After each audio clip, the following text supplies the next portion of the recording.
Hello friends, ஒரு சிம்பிளான fish பொரிச்சது பார்க்கலாம். நல்ல ஒரு ஒயிட் பேன் வச்சுக்கோங்க. அதில் தேங்காய் எண்ணெய் ஊற்றிட்டு கருவேப்பிலை போட்டுக்கோங்க. அது நல்லா ஃப்ரை ஆன உடனே வஞ்சிர மீன் ஆல்ரெடி மசாலா தடவி 1/2 hour வச்சுருந்தேன். ஸோ அதை போட்டு நல்லா 2 பக்கமும் நல்லா ஃப்ரை பண்ணி எடுத்துக்கோங்க.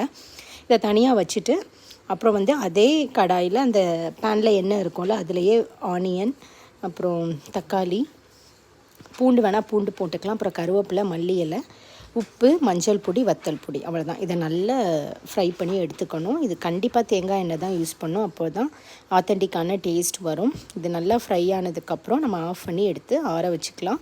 அப்புறம் ஒரு நல்ல வாழை இலை எடுத்துக்கோங்க. அதை 2 பக்கமும் நல்லா தீயில வாட்டிக்கோங்க. வாட்டினா தான் உள்ளே நீங்கள் இதை வச்சு பேக் பண்ணும்போது கரெக்டாக வரும். அப்புறம் அதில் ஒரு லேயர் நம்ம ப்ரிப்பேர் பண்ண மசாலா வச்சுட்டு, ஸோ அதுக்கு மேலே ஒரு ஃபிஷ் பீஸ் வைங்க. வச்சுட்டு திரும்பவும் மசாலா வச்சுட்டு நல்லா பேக் பண்ணி ஏதாச்சும் ஒரு கயிறை வச்சு கட்டிட்டு நம்ம தோசை தவாவில் வச்சுருங்க. தோசை தவாவில் லைட்டாக தண்ணி மட்டும் தெளிச்சுக்கோங்க. தெளிச்சுட்டு இதை ஒரு 5 minutes ஒரு பக்கம், 5 minutes இன்னொரு பக்கம் வச்சு எடுத்துட்டிங்கன்னா சூப்பரான ஃபிஷ் பொரிச்சது ரெடி.